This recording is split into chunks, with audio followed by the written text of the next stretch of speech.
Hello, welcome to our little shop, and today I have another Fender story. Customer brought this brand new Fender Mod Shop precision bass in the shop this weekend for me to look at.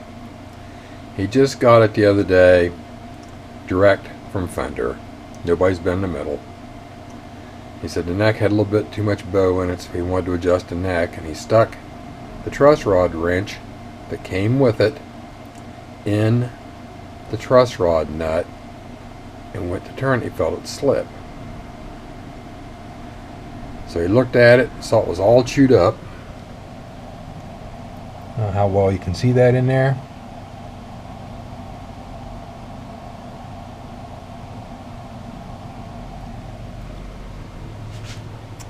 But Fender has a problem with this. You can see where not only the nut's chewed up, but where it's banged up here around the pick guard. Fender uses their own little truss rod wrench for these with this round ball end on it. There's no way you can get a grip on that nut to any degree with this. Personally, this should be there. I don't recommend using them at all because to go in here at this angle is very steep. I prefer to take the pick guard off or take the neck off to do the adjustment. It may take you a couple times, but it's a whole lot better than chewing up a truss rod nut. So he had this guitar in the other day, and I pulled the neck off of it while he was here and looked at the nut. It's just chewed up around the outside a little bit, around the very outside edge. The rest of the nut is okay.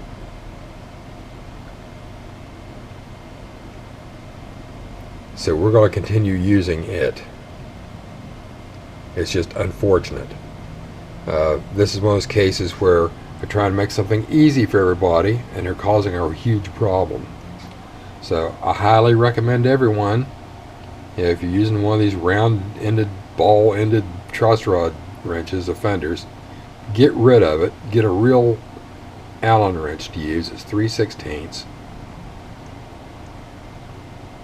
If you have to do what I've done, I took a 3/16 and ground it down so I can go in here with it and get in there. However, I still like to take the neck off or take the pick guard off. There's a big slot underneath here to give you a whole lot of room to get a good wrench in there, but it's underneath the pick guard. It's just one of those things, just heads up, this is kind of a public service announcement. So PSAs are us. Anyway. But, get rid of that wrench. Don't even try to use it. And secondly, when we're talking about this, anytime you're adjusting a truss rod nut, bend the neck backwards to take the tension off the rod so that you're not forcing it to do all the work. That way the nut will actually spin easier, you don't have to bind it up as much. It solves a whole lot of trouble. So anyway, there you go.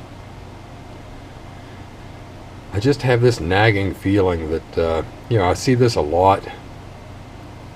I've seen it several times with new basses. And I feel that wrench that they're using is a worse idea than their Musicalander guitar or their tube matching control in their Silverface amps that was not really a bias control. I refer to it as the two wrongs still don't make a right. But anyway, it's just another one of those bad ideas. So don't fall victim to it. So there you go. Here's another look at this nut. You can see where the top of it's rounded out right at the very end of it. On the top, if you notice, the bottom isn't that way. This is only where that wrench has contacted it and rounded it out. Okay, well, we've been a little while here, not real long, about 45 minutes.